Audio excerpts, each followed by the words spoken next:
3학년 친구들 안녕. 자, 벌써 2학기 고사가 코앞입니다. 자, 사실 선생님하고 지금 3학년 역사 수업은 하고 있지 않지만 여러분 혹시나 도움이 될까 싶어서 여러분 2학기 고사에 해당되는 내용 일부를 선생님하고 조금 정리해보는 시간 가져볼게요. 필요한 친구들 이 영상 참고해서 2학기 역사 공부 열심히 하도록 하세요. 자, 3학년 화이팅! 자, 여러분 아마 매번 똑같을 텐데요. 마지막이긴 한데. 자, 시험 공부 어떻게 하는지 물어보는 친구들 혹시 없겠죠? 자, 시험 공부는 반복의 연속이고요. 교과서, 학습지, 문제집 돌아가면서 계속 해보면 됩니다. 지금 뭐 선생님하고 수업하고 있지는 않으니까 선생님 학습지 그리고 선생님과 함께하는 교재 뭐 사용하고 있긴 않겠지만 여러분이 갖고 있는 교과서 학습지 문제집 요 3개 이상의 자료를 활용해서 공부 반복해서 하면 원하는 성적 맞을 수 있으리라 생각이 듭니다.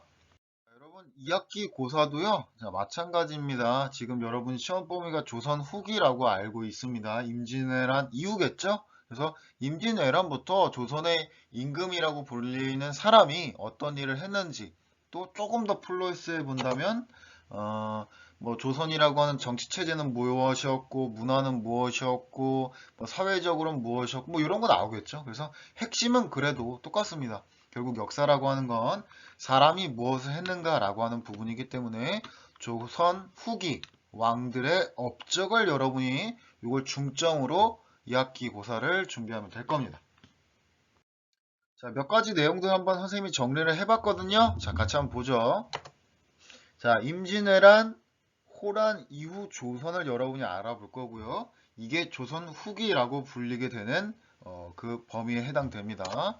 자, 일반적인 특징 한 3가지 정도를 선생님이 뽑아왔습니다. 내용은 너무 많아서 모두를 할 수는 없겠고 3가지 정도만 대표적인 특징 이야기하면 자, 정치 체제가 바뀝니다. 조선 초기에는 의정부에서 국가의 모든 일을 결정했었는데 자, 전쟁을 겪으면서 전쟁에 또 대비해야겠다라고 하는 생각을 하게 되고 변방의 임시적인 군사기구였던 비변사에서 국가의 모든 일을 결정하게 됩니다. 굉장히 중요합니다.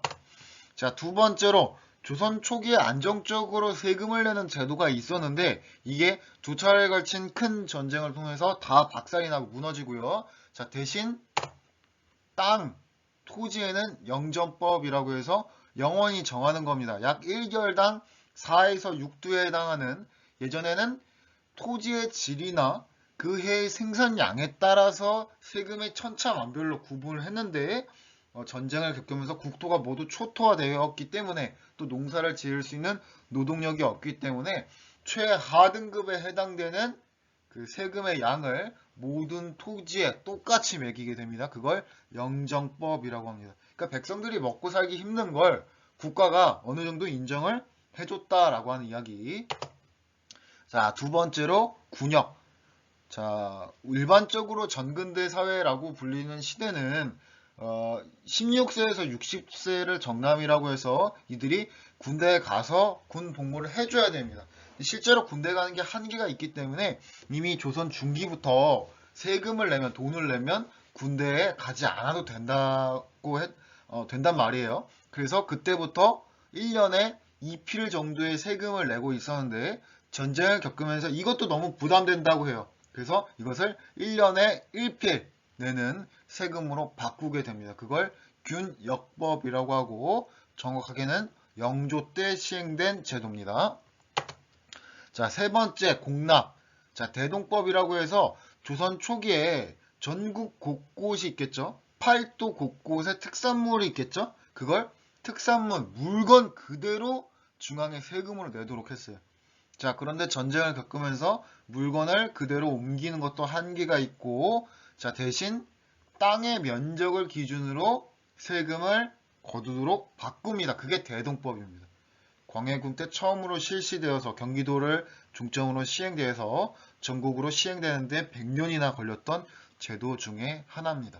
원래 특산품으로 내던 세금을 토지 규모에 따라서 돈이나 삼배나 쌀과 같은 것으로 내도록 한 새로운 세금을 대동법이라고 합니다. 그래서 기존에 뭔가 조선 나름대로 운영하던 세금들이 전쟁을 겪으면서 모두 무너져서 바뀌었다라고 보면 돼요. 대표적인 거 세 가지 이야기했고요. 자, 또한 예송과 환국을 겪으면서 붕당 내에서 갈등이 발생합니다. 자, 붕당이라고 하는 건 법붕물이 당자로서 조선 초기에는 훈구하고 사림이 싸웠죠. 근데 사림이 결과적으로 이긴 겁니다. 그러면 사림들 내부에서 훈구가 이미 사라졌기 때문에 자기들끼리 파벌이나 뭐 무리가 형성되죠. 그걸 붕당이라고 하고, 붕당이 만들어졌을 땐 그래도 견제와 균형이 나타나면서 통치를 잘했는데, 국가를 잘 운영했는데, 조선 후기가 되면 예송 환국을 겪으면서 자기들끼리 막 치고받고 싸우고 뭐 갈등이 너무 심하게 발생합니다. 그래서 예송은 왕이나 왕비가 죽었을 때 상복을 얼마나 입을 것인가 두고 대표적으로 서인하고 남인이 싸우고요. 환국은 국왕이 왼쪽 편을 드느냐 오른쪽을 편을 드느냐 그거에 따라서 정권의 주체가 바뀌는 걸 환국이라고 합니다. 그래서 조선 후기에는 붕당 내부의 갈등이 심해졌다라고 하는 걸 느껴볼 수 있고요. 맨날 싸우니까 이건 아닌 것 같아. 너무 심하게 싸우는데 그래서 이걸 견제하려고 하는 새로운 움직임이 나타납니다. 그게 탕평 정치입니다. 그래서 여러분은 아마 영조, 정주의 탕평 정치 많이 들어봤을 거고 이거 굉장히 중요한 부분입니다. 자, 그런데 영조와 정조에 의한 탕평 정치도 어떤 평가를 받고 있냐면 국왕의 카리스마에 의해서 이 붕당 내부의 갈등이 통제된 것이다 라고 이야기한단 말이에요. 즉 이러한 영조나 정조가 없이 이 제도가 있다면 이건 운영이 잘 안 될 거란 이야기입니다. 그래서 정조가 죽은 다음에 또 이 국가 제도가 무너집니다. 순종, 헌종, 철종 이때에 세도 가문이라고 해서 안동 김씨와 풍양 조씨로 대표되는 외척 가문이 국왕보다 더 막강한 힘을 갖고 국가 일에 관여하게 되는데 그걸 세도 정치라고 합니다. 뭐 쉽게 얘기하면 망한 거죠. 국정농단이고 망한 겁니다. 왕의 권력이 의미가 없다라고 볼 수 있겠죠. 그래서 여러분 아마 세도 정치하면서 여기에 이제 삼정의 문란까지 교과서 한번 찾아보세요. 여러분이 요거까지 공부해 놓으면 지금 선생님이 요 짧은 시간에 여러분에게 전달하고 싶은 핵심 내용은 아마 대부분 들어갔을 것 같습니다. 조선 후기는 이러한 특징이 보여지고 있겠습니다. 자, 선생님이 연표 형식으로 이 조선시대를 정리해 놓은 게 있는데, 자, 같이 봅시다. 여러분이 지금 조선 후기가 시험범위란 말이에요. 그러면 이런 부분은 이제 제외가 되는 거고, 요 나머지 부분의 흐름을 기억해 두면 되겠습니다. 두 차례 걸친 큰 전쟁을 겪은 이후 조선의 상황을 여러분이 시험 범위로 마주하고 있고요. 자, 선생님이 좀 왕이라고 하는 측면, 사람이라고 하는 측면에서 강조하고 싶은 거는 적어도 여러분이 2학기 고사에 영조나 정조에 대해서 묻고 있는 문제 나오면 이 내용을 참고해서 꼭 맞췄으면 좋겠다라고 하는 겁니다. 그래서 관계가 할아버지하고 손자입니다. 중간에 아들은 사도세자라고 해서 죽었죠.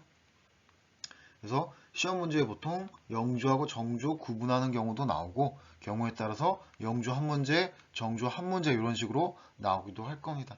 자세한 설명은 여러분이 아마 수업 시간에 혹은 여러분 개인 공부로 잘 정리했을 것이라고 생각이 듭니다. 잘 확인해 보고요.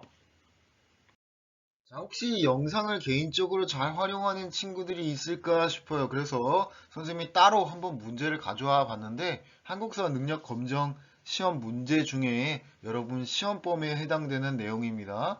혹시 이 영상 보는 친구들은 선생님 이 동아리 시간에도 잠깐 활용한 적이 있었거든요. 그 내용하고 동일한 겁니다. 자, 문제 한번 같이 풀어보면서 자, 여러분이 시험에서 맞아야 할 문제가 어떤 것이 될지 한번 접근을 해보죠. 자, 변방의 일을 결정한대요. 병조판서 어쩌고저쩌고. 자, 요 가는요. 뭐 변방 어쩌고저쩌고 나오는 걸 봤을 때, 네, 이건 비변사입니다. 비변사. 자, 의정부를 대신해서 국가의 일을 모두 결정하게 되는 하나의 회의체를 비변사라고 합니다. 이러한 비변사는 임진왜란 이후에 최고 권력기구로 등장했고요. 자, 앞에서 우리가 설명을 못했기 때문에 다뤄보지 못했는데 이 세도정치 시기에도 이미 조선 후기 초반기부터 최고 권력기구가 비변사였기 때문에 세도 가문도 이 비변사를 통해서 조선의 통치를 하게 됩니다. 그래서 정답은 4번이 되겠고요. 26번은 비변사 묻는 문제입니다. 비변사. 자, 22번은 수원 화성이고요. 정약용, 거중기 요 내용을 통해서 정조에 대해서 묻는 문제다라고 하는 걸 확인해 볼 수 있겠고, 정조하면 여러분이 잘 떠올렸으면 좋겠는 게 수원 화성, 장용령, 초계 문신제, 뭐 요런 신의 통공, 뭐 이런 내용들이 있겠습니다. 그래서 초계 문신제란 젊은 관료를 정조가 뽑아서 자기의 왕권을 강화하려고 하는 하나의 측면이 있었기 때문에 여러분이 기억을 해 두어야 합니다. 자, 이렇게 해서 여러분 짧은 한 10분 정도 되는 시간 동안 선생님과 함께 조선 후기 정치를 한번 알아보았습니다. 몇 가지 특징들을 알아봤기 때문에 전체를 공부하기엔 한계가 있습니다. 여러분이 개인적으로 빠진 내용도 공부를 해서 2학기고사 잘 보고 고등학교 원서 낼 때도 조금 도움이 되길 바랍니다. 자, 여러분 미리 이야기하지만 아이고 2학기 고사 마지막으로 치르게 되면 이제 고등학교 가니까 마지막 수고입니다. 조금만 화이팅하고 열심히 공부하도록 합시다. 자, 여러분 고생했어요. 안녕.